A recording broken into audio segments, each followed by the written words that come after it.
Hello everyone and welcome guys to this video. Today guys I will show you how to send money from Xoom to PayPal. So guys, all you have to do, follow me in this video. First step, login your account, click login with your PayPal guys. After that, all you have to do, you see this option, click on send money, choose a country from here. After that guys, click on country and here write your amount you want to send, as you can see here guys on the screen. After that guys, choose your receiving types, banks or debit card from here, from this option. And after that guys, choose your details, bank name and countries and all details of bank.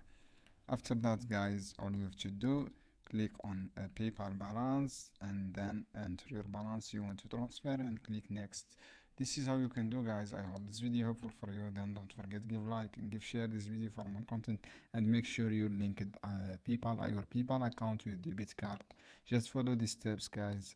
Choose the amount money to want to transfer, choose your bank deposit. After that, choose your bank details, and after that enter your PayPal option balance from here and click next. This is how you can do guys. Thanks for watching this video. See you on another video.